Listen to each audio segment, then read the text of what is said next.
What's your favorite scary movie?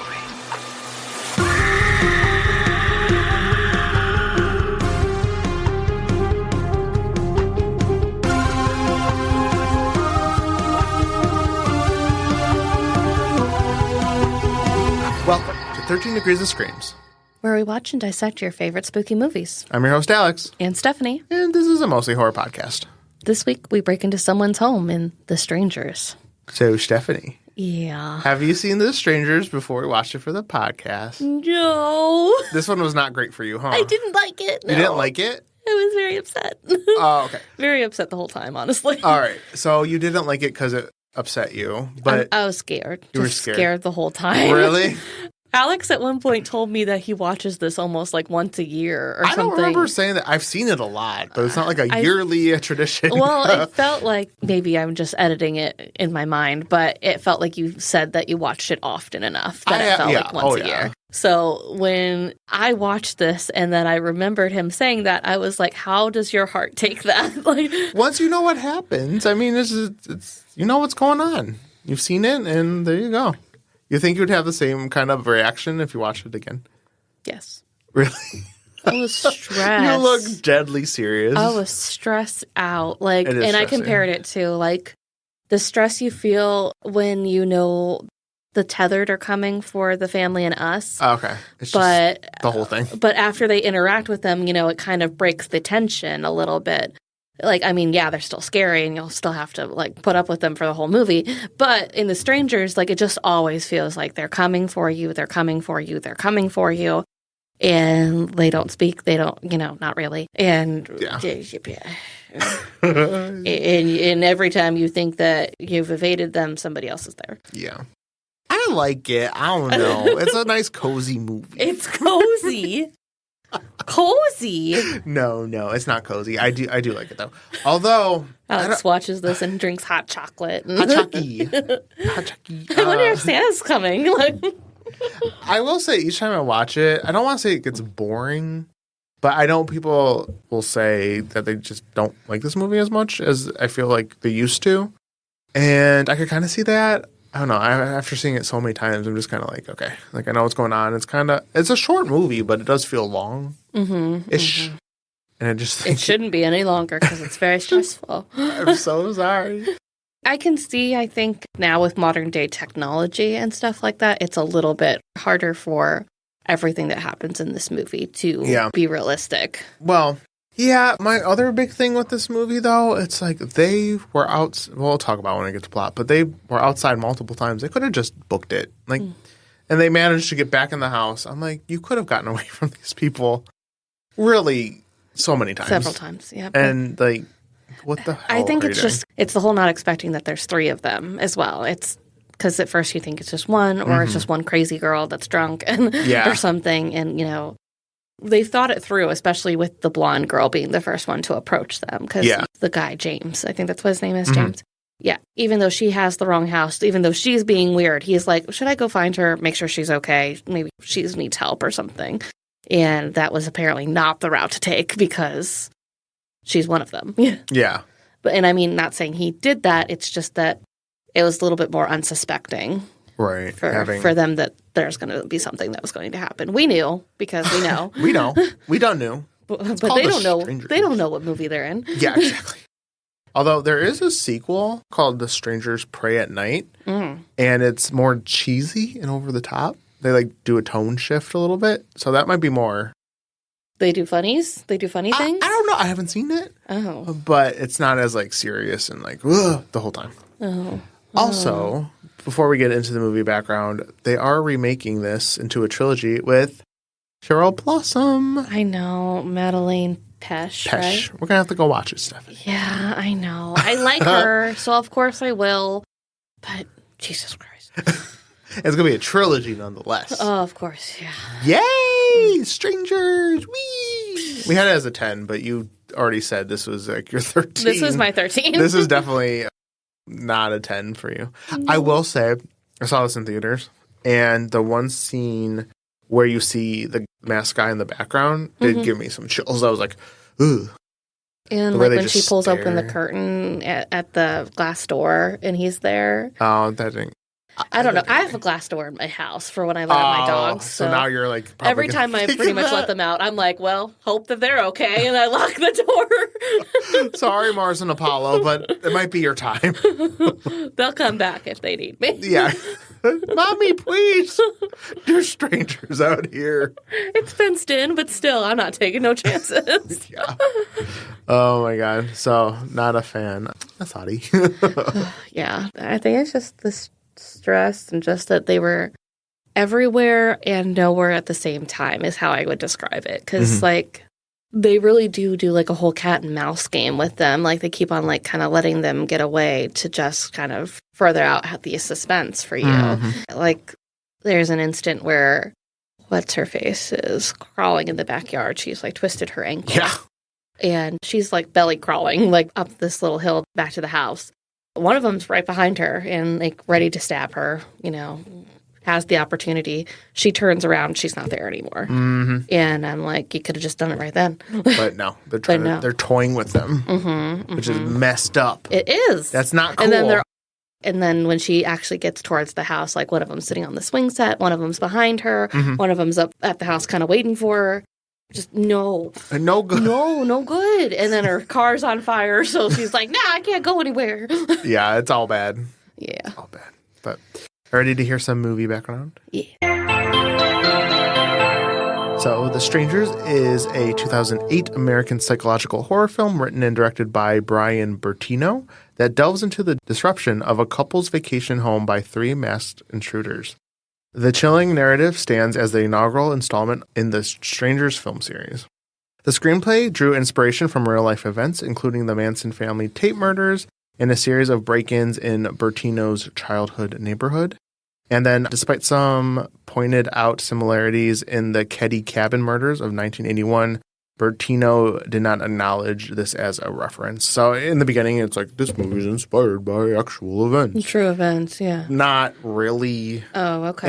I was really like, what kind of case is this? Yeah. I don't remember this. So that specifically didn't happen, but like he drew inspirations from like other Okay. Because the only thing I could think of that came to mind was like the Tate Murders, but I was like, not quite. Yeah, no. So they kind of frame it as like, this was really happened, but not that. Not specifically. Right. They just try to make it all shocking. It's like, okay. This guy is also named Kevin. Like, wow. It's the same thing. Yeah. More or less, that's what happened. Yeah. So, interestingly, there's a lot. So, there was a funny that this guy's name's Kevin up here. I know, Kevin, yeah. But also, there's like some interpretations of this movie, and I wrote down this one. Film scholar Kevin Wetmore observed the film's depiction of violence as a reflection of contemporary culture, remarking on the random and unrelated nature of death in a post-9/11 horror setting, in stark contrast to the predictable consequences often associated with negative behavior in the 80s slasher horror. So in this movie, the whole thing is like, it was just a random thing. Like, there was no reason behind it. Right, and then like when you think of like your screams and stuff like that, like there's always... No sex. Yeah, no like drinking. No sex, no drugs, like have to be a pure, innocent angel baby to get out. Like, yeah, so...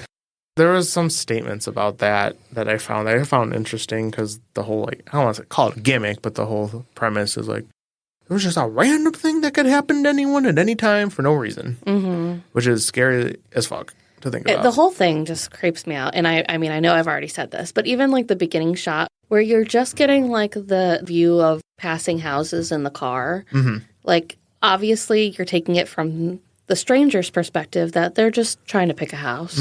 Like, it's just going to be whoever. Yeah. Well. Yeah. I hate it. Yeah. Because it's like... Stop it. I'm not to say... At least when things happen for a reason, like, you murder somebody because they did something to you, stuff like that. It's like, well, I'm not involved with that. The quintessential line, it's just because you were home. Yeah. Right. No. I hate it. Yeah, I do too. But The Strangers has a 49% on Rotten Tomatoes with a critical consensus that states, The Strangers has a handful of genuinely scary moments, but they're not enough to elevate the end result above standard slasher fare. Well, damn. I know. I was like, I don't know. I would give it like a 75 at least. Yeah. I will say they do draw it out just to kind of stab them in the end. It was just like a simple like, yeah, goodbye. Now we're done with you. I know. The movie really could have been like half an hour. Right. If you just shortened the time Like, if you just take it from, like, when they break in to when they stab them, you know, like, it would have been all in all 5 minutes. Like, they really just really stretched it out with, like, the terrifying them thing. Yeah, that's true. I mean, there's the plot's paper thin, but the visuals. Scary. I'm scared. Yeah. It's still scary because, like, who wants to die? Who wants to die? I don't know. Like, yeah. Who Not wants like to be that. scared and then die with your best friend or your boyfriend or girlfriend? Yeah, well, that was a whole messy situation. Yeah, like, that's a hard one. So that's why I said best friend or... Bestie/love friend with benefits. We're not sure. They didn't really work that out. They didn't have time. Yeah. Oh my fucking God, they fucking died. Mm-hmm. Would you like to hear about the plot? Yes. Okay. Somebody's like, no. I guess we can do that. After what is assumed to be a rejected proposal, James Hoyt and Kristen McKay arrive at James' isolated childhood summer home after attending a friend's wedding. And I will say, James gets a little flack in my head for proposing to her at a wedding. Who does that? No one does that. And in the parking lot, like, it's cheap to propose, like, at the wedding, obviously, because that means you didn't put any time into making a romantic proposal for her yourself. You're using other people's dime to make it romantic. Yes. But sorry, I'm a lady, so I'm gonna explain this to people that are confused. You go off. Yes. But to propose in the parking lot where there's fucking nothing is also like, what? Doesn't that defeat the purpose of doing it at a wedding? Yeah, that too. And then why have you and your buddy decorate the place that you're going to end up after the proposal as if it's happening there? Like, why are there roses everywhere in celebration when it could have just been like, this is this big romantic gesture, and then I'm going to propose here. And then we'll have all this time together to be romantic and take baths or whatever you want to do. I don't know. But still, in a parking lot? Like that's in a parking lot to lead her to a cabin where she doesn't want it anymore. Yeah. Yeah. Oh God, it's so like awkward. Because it seems like she regrets it too a little bit. Like maybe she jumped too soon, kind of thing, and said no, or even like, I still want to be with you, but I don't want to be engaged. She said she just wasn't ready, and I feel like she didn't regret saying no per se. But she felt bad. She felt bad. Yeah. And she was probably like thinking about it. Like, it's one of those things like, did I make the right decision? I don't know. Because also she probably is afraid now that the relationship's over. Yeah. And that's kind of where they are at this point in the house. Yeah. It's so awkward. Yeah. Oh no. I think that's also why it was so tense. Like, it's already a tense situation. Now let's put some killers in here. Yeah. So they're not talking. Obviously, like, it's the silent treatment the whole way, and I don't know. I think maybe he should have just drove her home. But yeah, we have to stop here. So James calls their friend Mike to ask if he'll pick him up in the morning so Kristen can drive back in James' car separately. The room is filled with unspoken tension. It's clear they care for each other, but are trying to figure out how to continue on in their relationship despite Kristen's rejection. So it seems like Kristen still wants to continue. He kind of seems like, if you're going to say no now, why are we even together? Kind of. Yeah, that's what it feels like. Yeah. I'm curious now. What's the tea? If, let's just say, you were in that situation and you were the man and you proposed and your significant other said, no, I'm not ready. How would you feel? Would you want to keep the relationship going, or would you be like, oh, well, shit? Yeah, I mean, to be fair, like, both sides are justified, I think. And also, I think it depends how long your relationship is. Like, if this is 6 months, maybe it's just too soon. Mm-hmm. If it's been, like, 5 years and, like, it's, like, a whole, like, she's probably assuming I need to propose soon, or, you know, it's just any day now kind of situation, then if she says no, then it's probably not going to happen, you know? Okay, I can see that. If it's been multiple years. But to be honest, the contradictory is they do seem happy together before in the flashbacks. Yeah. And they almost bang on the table there before stuff starts happening. So It's not like there's no love there. Right. I was just curious. Because I go back and forth. I mean, I can see both sides. Yeah. And I'm just like, what do you think? See, my problem is I'd be so embarrassed. I'll just be like, we have to end it because I can't look at you and know that you rejected me. Right. I'd be like, you know what? It's fine. I'll just pack my bags. Fair. I think to continue on in the relationship, like you guys got to come to a mutual understanding that now that you've been rejected, that if they want to get married at any time soon, they will be the one that has to propose. I know, because right? like you're like, you blew your chance. You let me know when you're ready because Right. I was that one time. You let me know. And yeah, I mean, I don't think I would end things.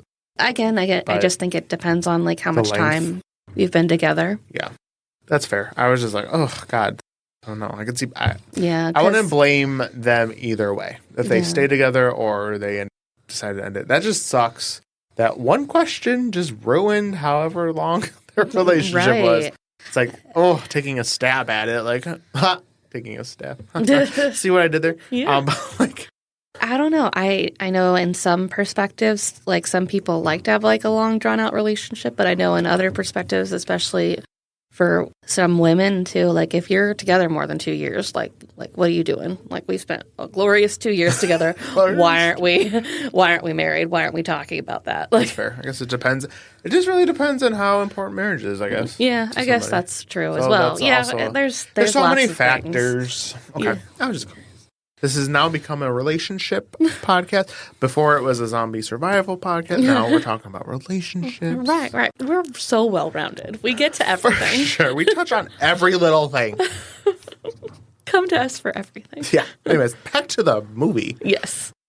Around 4 a.m, there's a knock on the door, and a blonde woman whose face is obstructed in the darkness asks the couple, "Is Tamara here?" James tells her she has the wrong house, and the woman leaves. She's like, "You sure?" She's like, yeah. Like, I'm pretty sure the first time you asked me she wasn't here. Shortly after, James builds a fire and leaves to buy cigarettes for Kristen. The woman from before returns and knocks again, but Kristen doesn't answer the door. The smoke from the fireplace causes the fire alarms to go off, so she climbs up on a chair and knocks it onto the floor. As Kristen walks into the kitchen, we see a masked man watching her inside the house. No! And like, he is already inside. Yeah, he got in real fast. Right. He said, "I'm here." Yeah. It almost seems like amazing how like quickly they get in through doors that you presume to already be locked. That's kind of like also the scary part to me as well. Like, how'd you get in? Right. And like constantly, like you see them shutting and locking doors, but then like the next time you see them, they're open and agape. Like, excuse me? Do they have a key? I guess. They must. Maybe that's what they were planning for. Also, it's so bothersome that this is 4 a.m. already. Go to bed. Yeah. Like, okay, what would have happened had they been sleeping?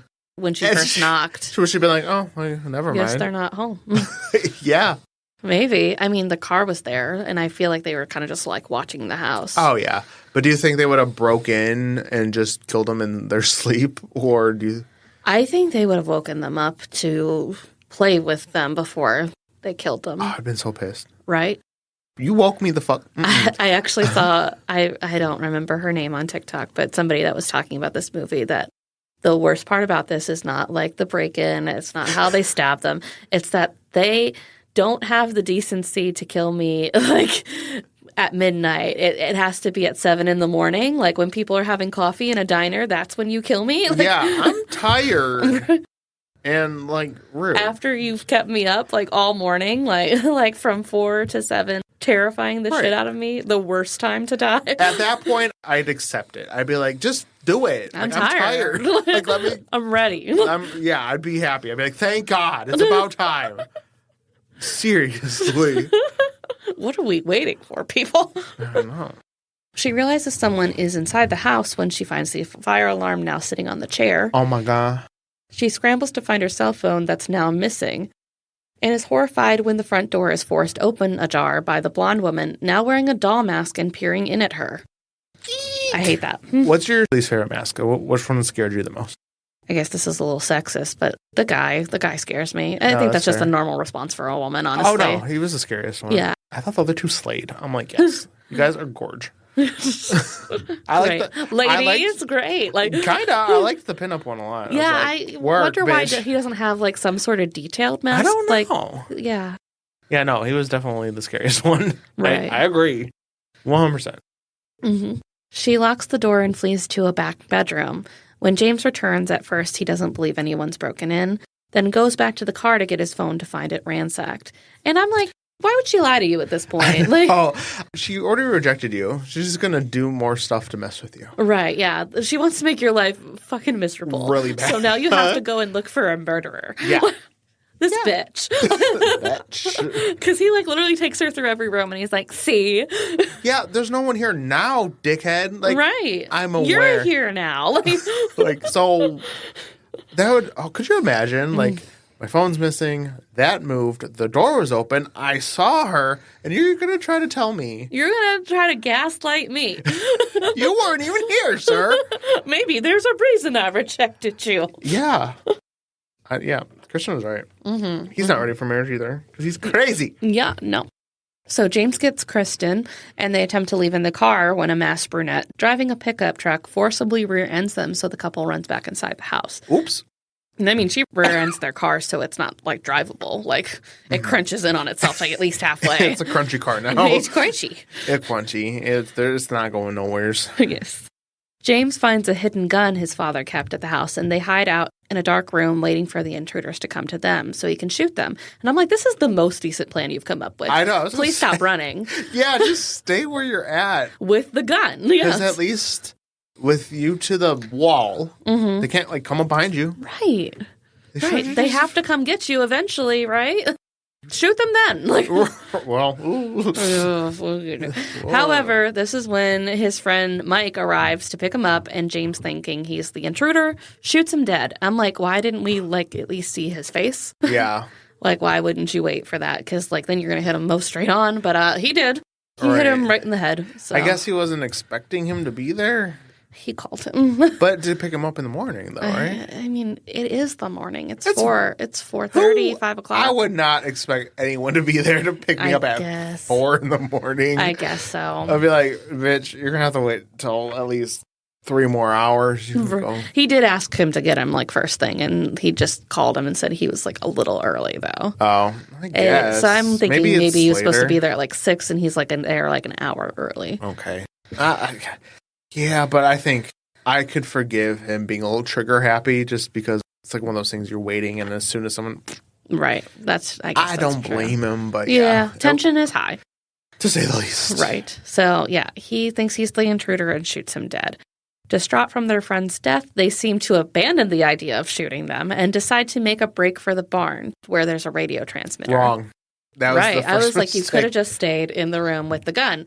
Now you know your friend's not going to come because you've already killed him. Yep. At first, Kristen is to remain inside the house, which I'm like, why? You're better together. Right. Why would you separate? Yeah, I think it's because he's still fucking mad about the rejection. I can't look at you right now. I can't believe you're still mad at me right now. I know.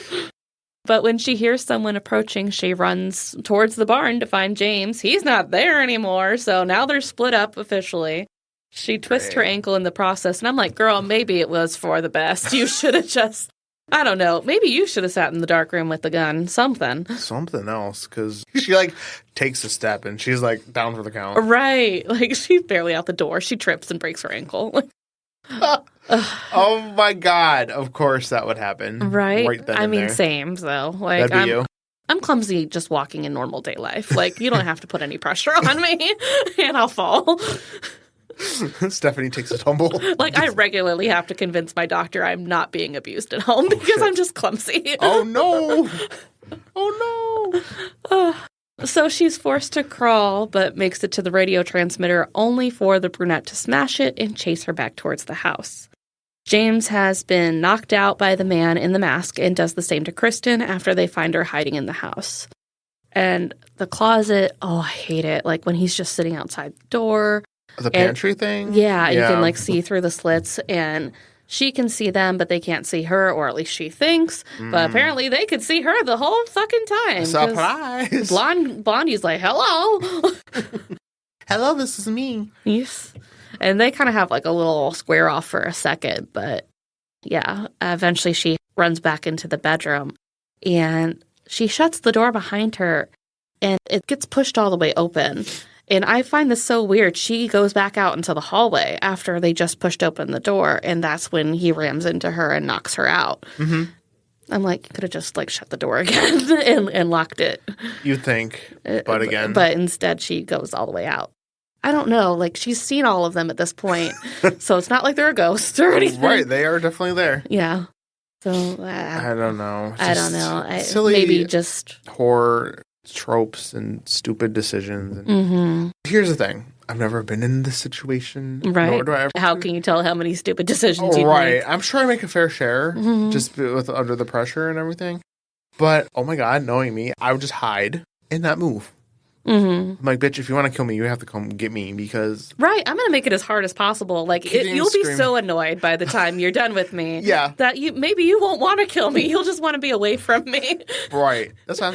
Hey, what are you doing? How's your day? What's going on? My favorite color is blue. What's yours? Telling him your life story. Like, my grandma died when I was 6. Do you have a grandma? One time I puked on this one roller coaster, and it was really gross. The person in front of me got covered in... I'm just like you. You want to be besties? Do you want to have a sleepover? Like your mask. It's very scary. I'm scared.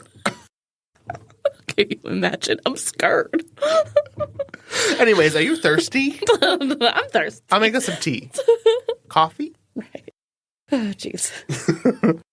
So she's knocked out now, and at dawn, the couple awakens strapped to chairs in the living room.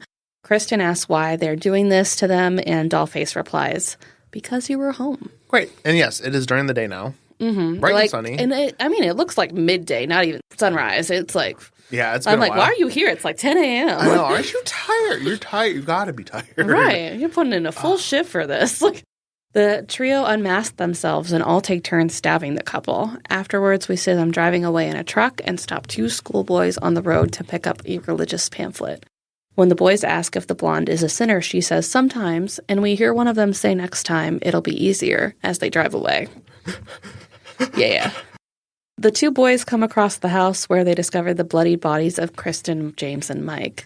Kristen, still alive, startles one of the boys by grabbing his hand and screaming before calling the police. So, fun fact about this ending. I'm fairly certain, and I meant to look it up, that there's a version of this movie where she is not alive at the end. Oh, really? And that whole blah doesn't happen. Because I remember seeing it without that. And then I was very confused when she was alive. Sat up, yeah. Yeah. I didn't think she would have made it, honestly. She got stabbed a lot. Yeah. Like, they all took a turn stabbing. Yeah. Multiple times. Yeah. But now she knows what they look like. Yeah, that's true.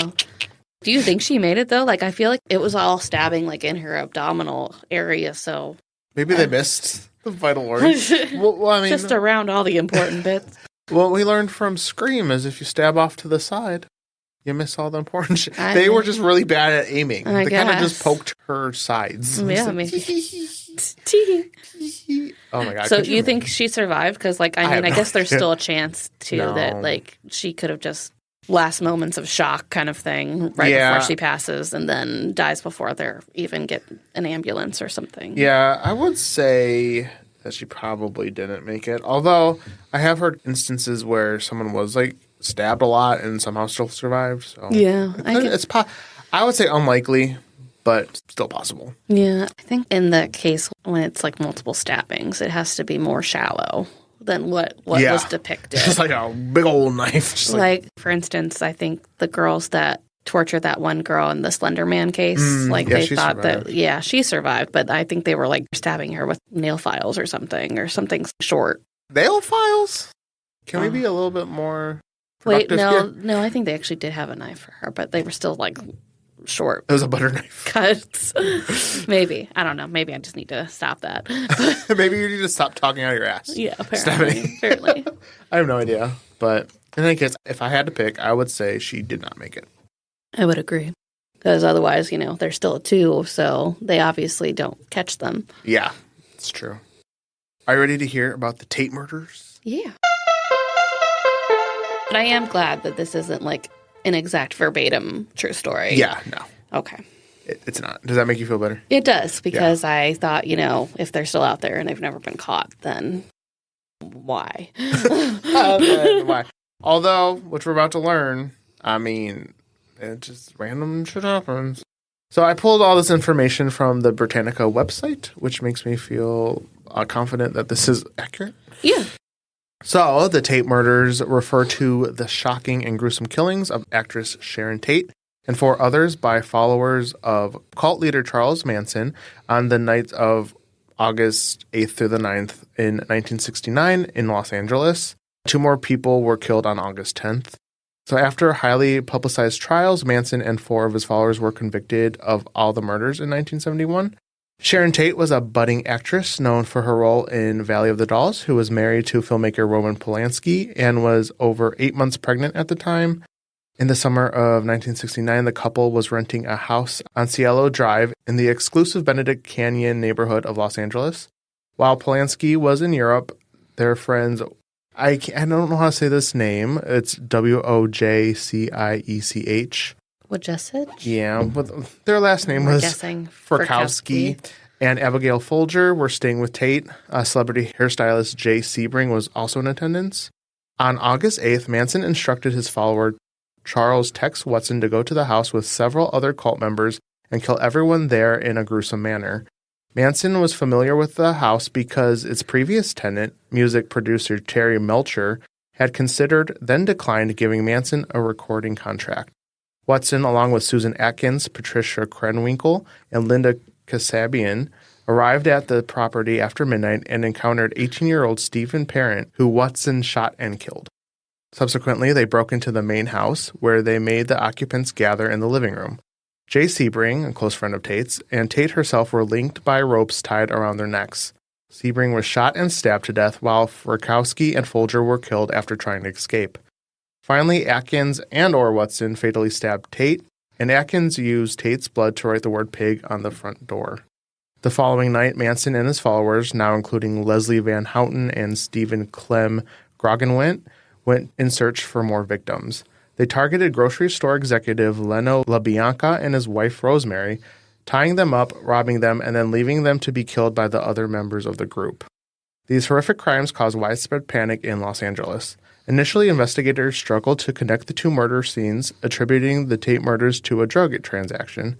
However, following the arrest of various Manson cult members at their base in Death Valley, the truth began to emerge. The trial, which combined the Tate and LaBianca murders, resulted in the conviction of Manson, Atkins, Krenwinkel, and Van Houten in January 1971. Watson was later tried and convicted, with all receiving the death penalty, which was later commuted to life in prison after California abolished the capital punishment in 1972. Despite being eligible for parole, their requests were repeatedly denied. However, in 2023, Leslie Van Houten was granted parole and released from prison. The story of the Tate and LaBianca murders was chronicled in the book Helter Skelter, The True Story of the Manson Murders in 1974, co-written by Vincent Bugliosi, the prosecutor at the trial. That was the Tate murders. Yeah. No good. No, I always feel so sad that she was pregnant when it happened. Yeah. That makes me extra sad. I forget about that. Like, really? Yeah. Like, okay, it's like one thing to kill an adult, but like... Yeah.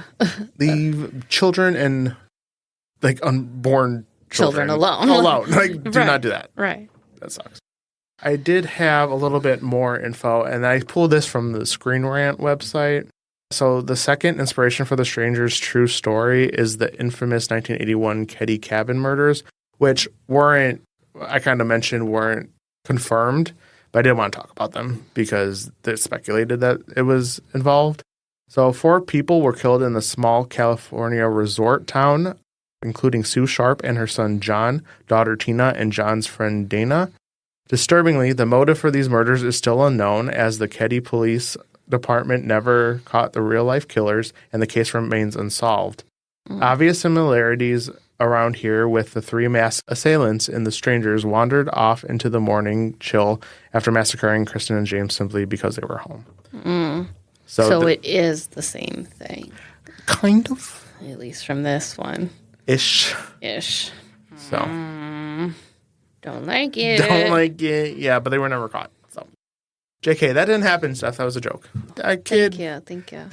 You look so upset. I am very upset. I'm sorry. It's no good. This is altogether very sad. And scary. No, thank you. No, thank you. Oh, bad. Thank you for listening. If you're enjoying the show and listen on Apple Podcasts or Spotify, giving us a 5-star rating is super helpful. And we always appreciate it. And Stephanie let me know that you could comment on Spotify now. Yes. So if you want to comment on our episodes, let us know how we're doing, or if you like something in particular, feel free. We have to approve them, but as long as you're not, yelling profanities at us, we'll probably let it through. Yeah. We're open to criticism and ways we could improve. Let's put it that way. So yes, exactly. Tell us what you like, what you dislike, and we'd love to hear from you. Yes. And you can find us on social media using 13 Degrees of Screams. This has been 13 Degrees of Screams, and we will see you next week. Bye. Helter skelter in a summer swelter, forwards on a fall show. 8 Mile High. I don't know it all, but it's very rhymey. Yeah, it rhymes. That's all that matters.